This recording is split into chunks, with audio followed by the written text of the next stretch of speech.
এই বাড়িতে কেউ কি আছেন? যদি থাকেন আমাদের জানান দিন, আমরা আপনাদের সাথে কথা বলতে এসেছি। Is anybody here?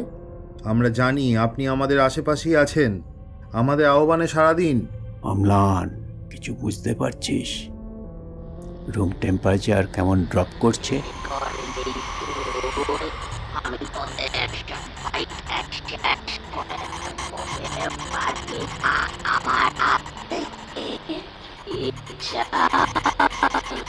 পরিষ্কার নয় সে কণ্ঠস্বর। অনেক কাগজ একসাথে ছিঁড়ে ফেললে যেমন একটা শব্দ হয়, ঠিক ওই রকম বলা যায়। দলের প্রতিটি সদস্যের শরীর জুড়ে তখন এক শীতল শিহরণ। সময় তাদের বারংবার বুঝিয়ে দিচ্ছে কালচক্রের গণ্ডি তারা অতিক্রম করে ঢুকে পড়েছে এক অজানা অচেনা পৃথিবীতে, যেখানে সময় তার নিরলস কার্য সম্পাদন করতে আজ ব্যর্থতা প্রকাশ করে চলেছে।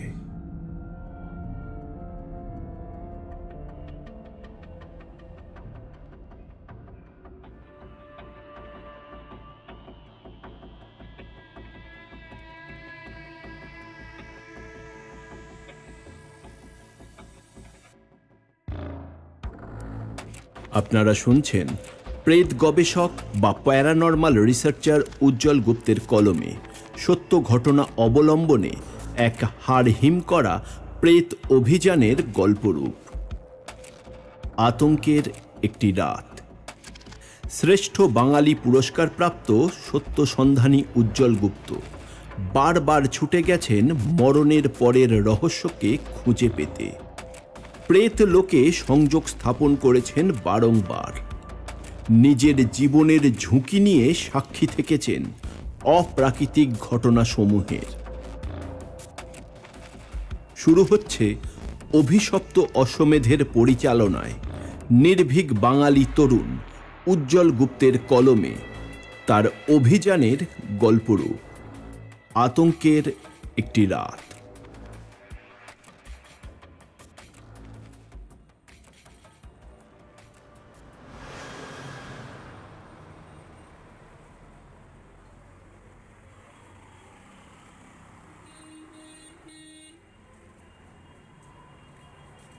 NH2 ধরে তীব্র বেগে ছুটে চলেছে একটা কালো স্করপিও। বিকেলের মিঠে রোদে গাড়ির কাঁচে জ্বলজ্বল করছে একটা নাম, প্যারানর্মাল হান্টার্স। গাড়ির ভিতর তখন নিজেদের মধ্যে আলাপচারিতায় রত তিনজন তরুণ ও একজন তরুণী। ওদের সকলেরই বয়স 40 থেকে 50-এর কোটায়। ওরা কয়েকটি ইলেকট্রনিক্স গেজেট ও ডিজিটাল ভিডিও ক্যামেরা নিয়ে কোনো অসম অনুসন্ধানের শেষ মুহূর্তের প্রস্তুতিতে যেন খুব ব্যস্ত।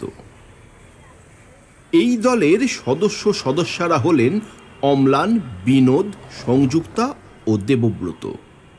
অম্লান বারংবার বাকিদের তাদের কর্তব্য সম্পর্কে সচেতন করে চলেছেন। তার কথাবার্তা শুনে খুব স্পষ্টই বোঝা যায় তিনি এই দলের প্রধান। রাঙা মাটির ধুলো উড়িয়ে দুই পাশের ধান জমিকে পিছনে ফেলে সশব্দে ব্রেক মেরে দাঁড়ালো কালো স্করপিওটা রাস্তার ধারের একটা চায়ের দোকানে।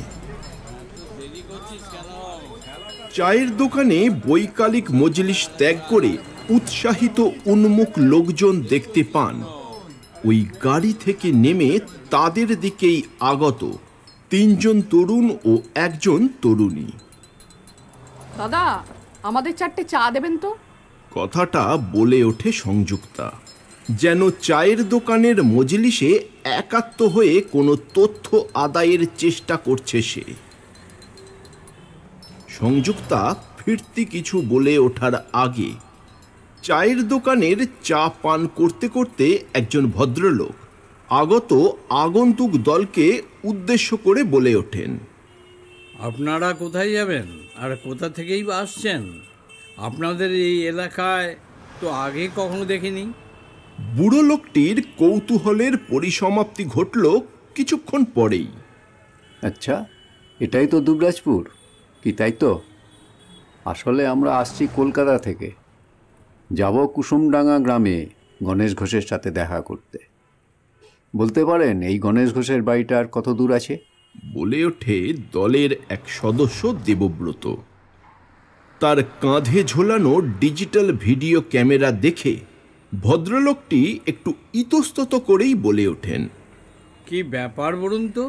হ্যাঁ, আপনারা ঠিক জায়গাতেই এসেছেন। এটাই দুবরাজপুরের কুসুমডাঙ্গা গ্রাম।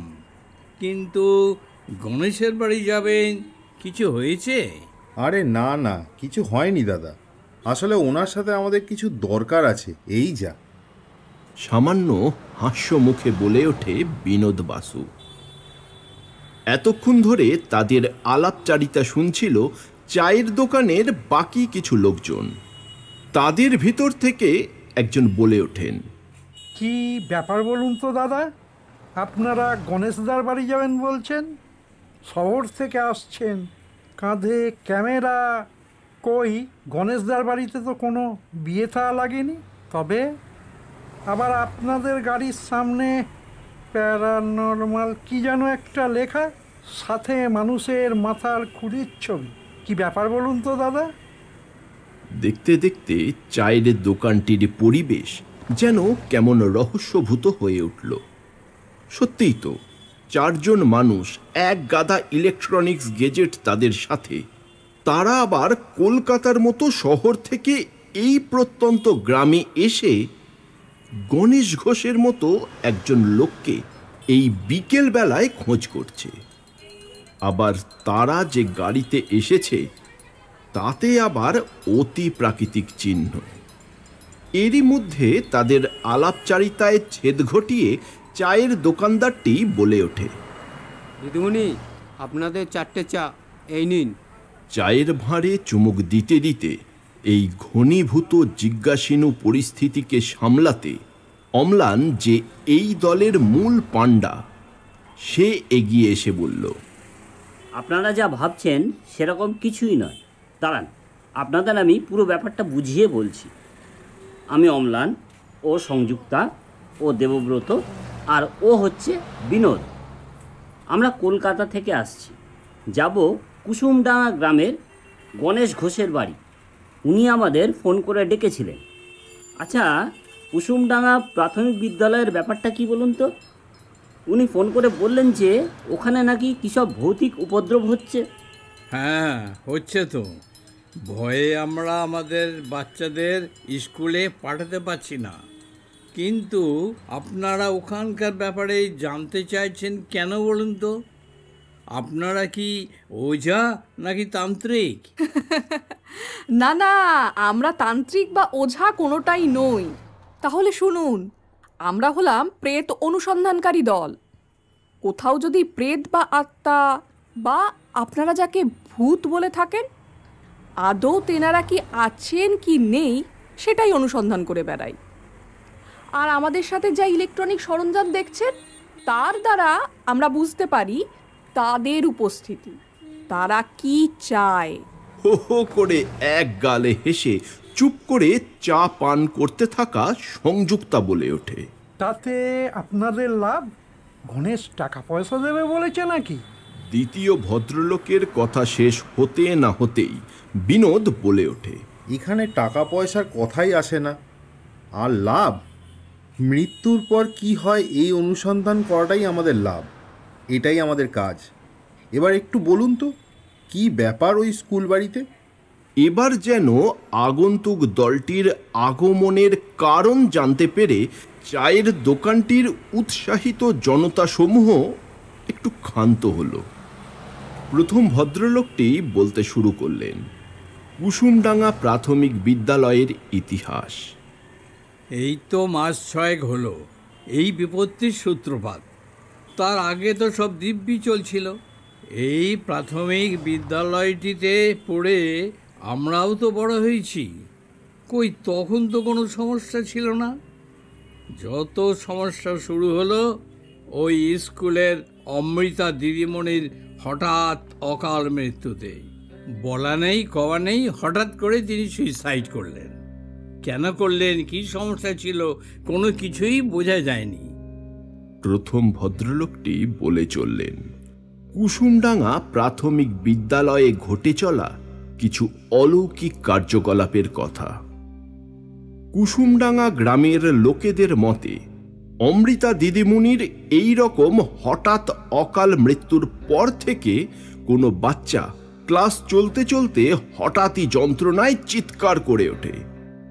তাদের গলায় দেখা যায় 5 আঙুলের মতো বেশ কিছু দাগের ছোপ। আবার স্কুল চলাকালীন কোনো বাচ্চা হঠাৎই অসুস্থ হয়ে পড়ে, তাদের ধুম জ্বরও আসে। স্কুলের দারোয়ান ভোরবেলায় স্কুল খুলে পরিষ্কার করতে এসে প্রায়ই দেখতে পায় স্কুলের ক্লাসরুমের টেবিল চেয়ার উল্টে পাল্টে পড়ে আছে, যেন সেগুলি নিয়ে কেউ তাণ্ডব চালিয়েছে। এই রকমই অবাস্তব অলৌকিক অনেক ঘটনার বর্ণনা করতে থাকেন প্রথম ভদ্রলোকটি আগমনকারী আগন্তুক দলটির সদস্যদের কাছে। বুঝলাম। এবার আমাদের একটু বলুন তো, আমাদের যিনি ফোন করেছিলেন গণেশ ঘোষ, তিনি কে? উনি হলেন আমাদের এই কুসুমডাঙ্গার প্রাথমিক বিদ্যালয়ের প্রধান শিক্ষক। এইসব ভৌতিক কার্যকলাপ দেখে আমরাই প্রায় জোর করে স্কুল বন্ধ করে দিই। আরে ওই তো উনি আসছেন। আরে আসুন আসুন আসুন ঘোষবাবু, আপনার কথাই হচ্ছিল। দূর থেকে গণেশ ঘোষের আগমনে তাকে দেখে বলে ওঠেন প্রথম ভদ্রলোকটি।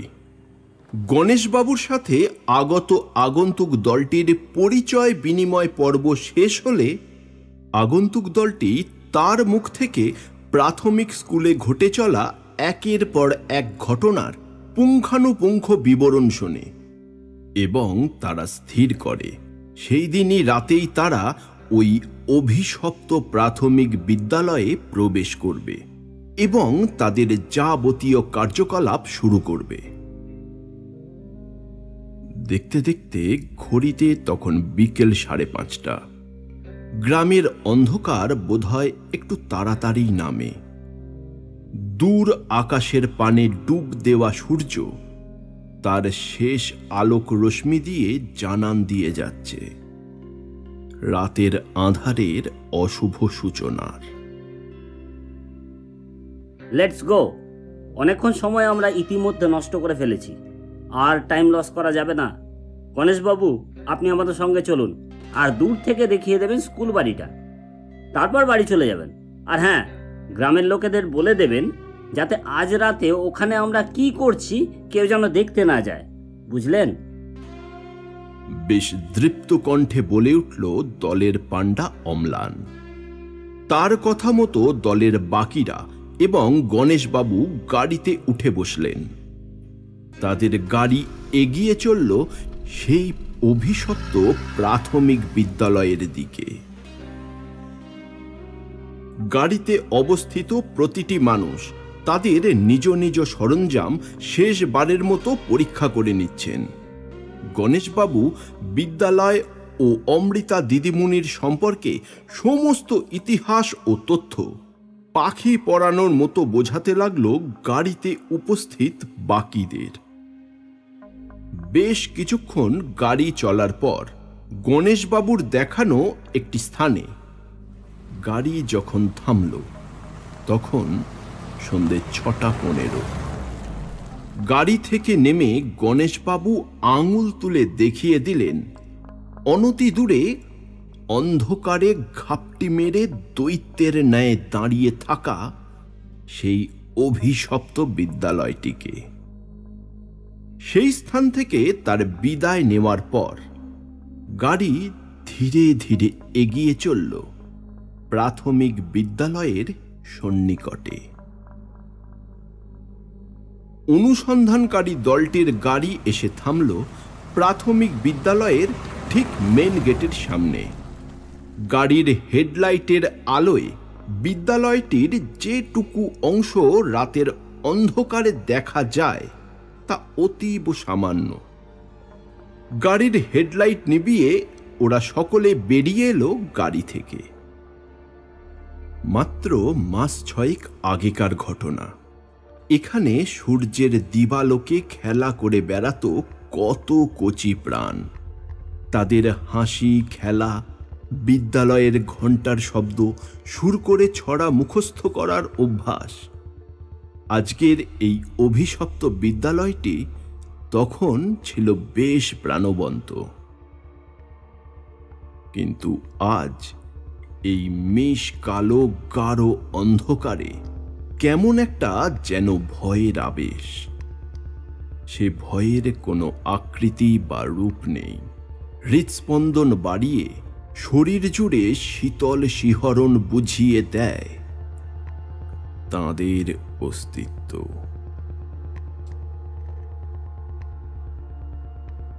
বিদ্যালয়টির আয়তন খুব একটা বিশাল না হলেও বড় বলা চলে। সাধারণত গ্রামের প্রাথমিক বিদ্যালয় যেমন একটা হয়ে থাকে ওই আর কি। রাতের অন্ধকারে যেন মনে হচ্ছে আগত অনুসন্ধানকারী দলের দিকে ফ্যাল ফ্যাল করে তাকিয়ে কিছু যেন বলতে চাইছে ওই বিদ্যালয়টি। বিনোদ, সন্ধে 6:30 বেজে গেছে অনেক আগেই। স্কুলের পিছন দিকে চলো, ওই দিক দিয়েই আজ ঢোকা যাক, বলল দেবব্রত। তারপর বেশ কিছুক্ষণের নীরবতা। 4 জোড়া পা শুকনো ঝরা পাতা মারিয়ে মচমচ শব্দ তুলে এগিয়ে চলল বিদ্যালয়টির পেছনের দিকে। বিদ্যালয়টির পেছনের দিকে ছোট একটা পাঁচিল টপকে তারা নেমে পড়ে অভ্যন্তরে। আমি K2 আর কম্পাস নিয়ে এগোচ্ছি, তোমরাও পিছনে এসো, প্রায় ফিসফিস করে বলে উঠল বিনোদ। প্রসঙ্গত বলে রাখি, এই K2 মিটার হলো এমন একটি ইলেকট্রনিক্স গেজেট, যদি কোনো ইএমএফ এনার্জি বা শক্তি যন্ত্রটির কাছে চলে আসে তৎক্ষণাৎ সেটি নির্দিষ্ট সিগন্যাল প্রদানের মাধ্যমে জানান দিয়ে থাকে। বিদ্যালয়ের অভ্যন্তরে পা রাখতেই দূর থেকে জল পড়ার টুপটাপ শব্দ ভেসে আসছে তাদের কানে। সংযুক্তা অন্ধকারে দৃশ্য সংগ্রহ করতে সক্ষম এমন একটি উচ্চমানের ডিজিটাল ভিডিও ক্যামেরাতে স্কুল বাড়িটার প্রতিটা দৃশ্য দক্ষতা ও নিপুণতার সাথে রেকর্ড করে চলেছে। এই বাড়িতে কেউ কি আছেন? যদি থাকেন আমাদের জানান দিন, আমরা আপনাদের সাথে কথা বলতে এসেছি। Is anybody here? শেষের দিকে আরও গম্ভীর হয়ে ওঠে অম্লানের গলার স্বর। অম্লান কোনো অদৃশ্য শক্তির উদ্দেশ্যে তাদের উপস্থিতি জানান দিয়ে চলেছে তার আতঙ্ক মিশ্রিত কণ্ঠে। আহ্বান জানাতে জানাতে তারা ধীর পায়ে এগিয়ে চলল স্কুল বাড়িটির অভ্যন্তরে। পিছনে কর্তব্যরত বাকি সদস্যরাও অনুসরণ করে এগিয়ে চলল আরও অভ্যন্তরে। এই বাড়িতে কেউ কি আছেন? শিশু শ্রেণীর 2 বিভাগের ঘর দুটিতে ঢুকে এই একই রকম ভাবে আহ্বান জানাতে থাকে অম্লান। বেশ কিছুক্ষণ এইভাবেই কেটে যাবার পরেও কোনো অপার্থিব শব্দ বা তাঁদের কোনো উপস্থিতি কিছুই ধরা পড়ে না তাদের যন্ত্রাংশে। অনেক ডাকাডাকির পরেও কোনো উত্তর মিলল না। বেশ কিছুক্ষণের সূচিভেদ্র নীরবতা গ্রাস করে নেয় সমগ্র বাড়িটাকে। অন্ধকার যেন এখানে আরও গভীর হয়ে উঠেছে। দলটির কানে জল পড়ার টুপটাপ শব্দ ব্যতীত আর কোনো শব্দ এসে পৌঁছাচ্ছে না। এমনকি বিদ্যালয়ের বাইরে চাঁদের শুভ্র জ্যোৎস্না, রাতের নিশাচর পাখির ডাক, ঝিঝি পোকার শব্দ কোনো কিছুই এই স্কুল বাড়িটার দেওয়াল ভেদ করে ভিতরে আসতে অক্ষমতা প্রকাশ করে চলেছে বারংবার। যেন মনে হচ্ছে স্কুল বাড়িটির আভ্যন্তরীণ পরিস্থিতি তাদের বারবার জানান দিয়ে যাচ্ছে এ পরিবেশে তারা অনাহুত অতিথি, এ জগৎ তাদের নয়। ও মাই গড, এখনো 6:15 বাজে?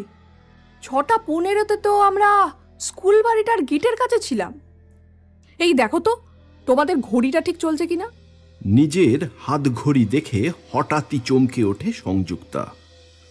সত্যিই তো, সন্ধে 6:15 সময় তারা তো ওই প্রাথমিক বিদ্যালয়ের বাইরের মেইন গেটের সামনেই ছিল। সংযুক্তার কথায় দলের প্রতিটি সদস্য তাদের হাতঘড়ি একবার ভালো করে দেখার পর নিশ্চল পাথর হয়ে দাঁড়িয়ে পড়ে। সংযুক্তা, 6:15? অম্লানের কথায় দলের প্রতিটি সদস্যের শরীর জুড়ে তখন এক শীতল শিহরণ। সময় তাদের বারংবার বুঝিয়ে দিচ্ছে কালচক্রের গণ্ডি তারা অতিক্রম করে ঢুকে পড়েছে এক অজানা অচেনা পৃথিবীতে, যেখানে সময় তার নিরলস কার্য সম্পাদন করতে আজ ব্যর্থতা প্রকাশ করে চলেছে। ইতিমধ্যে বিনোদ ক্লাসরুমটির শিক্ষক মহাশয়ের টেবিলের উপর কি যেন একটা সাজাতে ব্যস্ত। আমি ইকোভক্স এখানে সাজিয়ে ফেলেছি, তোমরা এইদিকে চলে এসো। ফিসফিস করে বলে ওঠে বিনোদ। তার কথা মতো দলের প্রত্যেকে এগিয়ে যায় সেই দিকেই। এই ইকোভক্স হল এমন এক যন্ত্রাংশ যার দ্বারা নাকি মনুষ্য জগতের কণ্ঠ সরাসরি যোগাযোগ করতে পারে প্রেত অস্তিত্বের সাথে। ইকোভক্সকে ঠিক মাঝখানে রেখে সংযোগ স্থাপনের চেষ্টা করে চলল ওরা সেই অপার্থিব জগতের উদ্দেশ্যে। আপনারা কেউ কি আছেন? আমাদের জানান দিন। এই যন্ত্রের মাধ্যমে আপনি কথা বলুন। যদি আপনি থেকে থাকেন, আপনি নারী না পুরুষ? আমরা আপনাদের সাথে কথা বলতে এসেছি। এই বাড়িতে কেউ কি আছেন? যদি থাকেন আমাদের জানান দিন, আমরা আপনাদের সাথে কথা বলতে এসেছি। Is anybody here? বেশ কয়েকবার এই একইভাবে ওরা চেষ্টা চালাতে থাকে সেই অপার্থিব শক্তির উদ্দেশ্যে। যদি কোনো শক্তি থেকে থাকে তার সাথে সংযোগ স্থাপন করবার, কিন্তু আশ্চর্য কোনো উত্তর পাওয়া গেল না। কিন্তু তারা একটা অদ্ভুত অনুভূতি অনুভব করল। ঘরটির সামগ্রিক আবহাওয়া যেন শীতল থেকে শীতলতর হয়ে উঠেছে। ঠিক যেন মনে হচ্ছে তারা কোনো এক হিম ঘরে উপস্থিত। অম্লান, কিছু বুঝতে পারছিস? রুম টেম্পারেচার কেমন ড্রপ করছে? বিনোদ, আরো একবার ট্রাই কর। ওকে। আপনারা এই কেউ কি আছেন? হিমশীতল কনকনে আমাদের ঠান্ডার জানান দিন। ভিতর তারা এই যন্ত্রের আবার মাধ্যমে ইকোভক্সের আপনি কথা মাধ্যমে বলুন। অপার্থিব যদি আপনি থেকে আহ্বানে থাকেন, রত হয়। আপনি নারী না পুরুষ?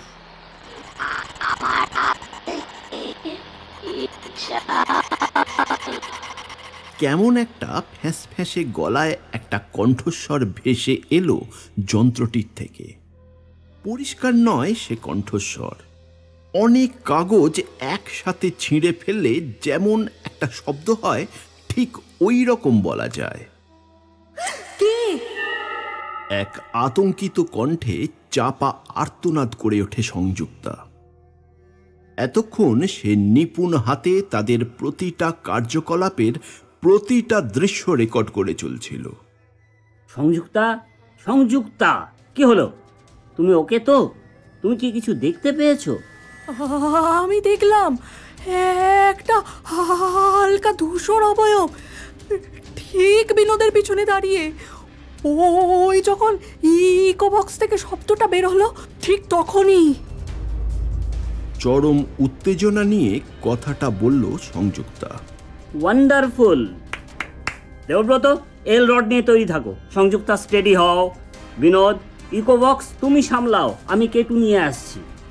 অম্লান যেন নেশাতুর ভঙ্গিতে একের পর একজনকে শেষ মুহূর্তের যুদ্ধের আহ্বানে সচেতন করে চলেছেন। আপনারা কেউ কি আছেন? এক্ষেত্রে বলে রাখি, এলরড একটি পরীক্ষা। এলরড দুই হাতে নিয়ে অপার্থিব শক্তির উদ্দেশ্যে অনুরোধ করতে হয়, আমরা আপনাদের যাতে তিনি বা তেনারা তাদের উপস্থিতি জানান দিতে এই দুই হাতে ধরে থাকা এল আকৃতি বিশিষ্ট শলাকা দুটি নির্দিষ্ট দিকে ঘোরাতে পারেন নিজের মতো করে। আপনারা কেউ কি আছেন? চূড়ান্ত পরীক্ষার জন্য রেডি তখন ওরা চারজন। চারজনেরই হৃৎপিণ্ডের গতি সেই মুহূর্তে কোনো মাতলা জংলা হাতির মতো দাপাদাপি করে চলেছে। হিমশীতল ওই ঘরে যেন এক পৈশাচিক মহাযজ্ঞের সূত্রপাতের ঠিক প্রাক মুহূর্ত। আমরা জানি আপনি আমাদের আশেপাশেই আছেন, আমাদের আহ্বানে সাড়া দিন। আমরা আপনার কোনো ক্ষতি করতে আসিনি। আপনি এই রড দুটি উল্টো দিকে ঘুরিয়ে আপনার উপস্থিতি আমাদের জানান দিন। আপনি পুরুষ না স্ত্রী? কি হয়েছিল আপনার সাথে? আপনি মারা গেলেন কি করে? আমি জানি আপনি আমাদের আশেপাশেই আছেন, আমাদের আহ্বানে সাড়া দিন।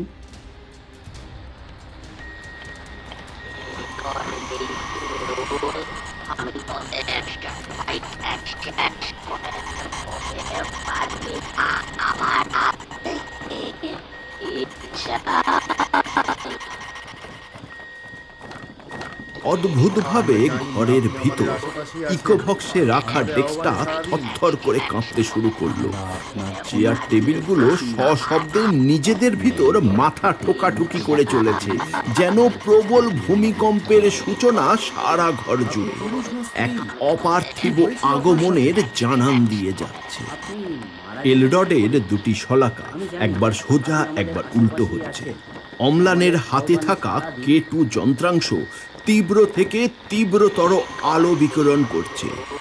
ইকোভক্স থেকে ভেসে আসা অদ্ভুত একটা কাটা কাটা ছেঁড়া কিছু শব্দ তারা শুনতে পাচ্ছে অনবরত। হালকা ধূসর একটা অবয়ব তার প্রায় প্রচ্ছন্ন উপস্থিতি বেশ ভালোভাবেই টের পাচ্ছে দলের প্রত্যেকটা সদস্য। আপনাকে অসংখ্য ধন্যবাদ আপনার উপস্থিতি আমাদের জানান দেওয়ার জন্য। আপনি যদি না চান এখানে আমরা থাকি, তাহলে আমরা বিদায় নিতে পারি। কেটু মিটার দুইবার সংকেত দিল। তারা বুঝল এবার তাদের বিদায় নিতে হবে। সেই শক্তি আর চায় না যে তারা এখানে আর বেশিক্ষণ থাকুক। সেদিন সে রাতের মতো তারা সকলে যন্ত্রাংশ গুছিয়ে বিজয়ের এক স্মিত হাসি ঠোঁটের কোণায় ঝুলিয়ে সেই প্রাথমিক বিদ্যালয় থেকে বিদায় নিল। এখানে বলাই বাহুল্য, যখন তারা বিদ্যালয়ের গণ্ডি পেরিয়ে তাদের গাড়ির কাছে উপস্থিত হয়, তখন তাদের হাতঘড়িতে ভোর 4:30। সকালের আলো ফুটলেই গণেশবাবুকে ফোন করে ডাকে তারা, আর ডাকে গ্রামের বেশ কয়েকজন লোকজনকে। সে রাতের সকল ঘটনার ইতিবৃত্তান্ত বলে ওরা, আর তাদের ক্যামেরায় ধরা পড়া সেই অপার্থিব শক্তির ছবিও দেখায় ওরা, এবং ঘোষণা করে কুসুমডাঙ্গা প্রাথমিক বিদ্যালয়টি সত্যিই আজ অভিশপ্ত। একটি বিদ্যালয় ছাত্রছাত্রীদের যে শুধু পার্থিব শিক্ষাই দেয়, শুধু তাই নয়, প্যারানর্মাল অনুসন্ধানকারী ওই 4 জনের দলটি অপার্থিব জগতের বেশ কিছু শিক্ষা মনের মণিকোঠায় আবদ্ধ করে সেই দিনের মতো সে বারের মতো দুবরাজপুর কুসুমডাঙ্গা প্রাথমিক বিদ্যালয় থেকে বিদায় নেয়।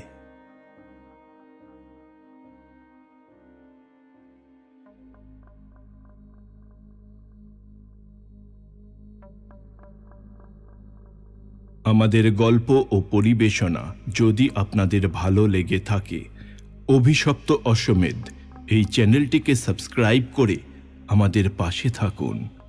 ধন্যবাদ।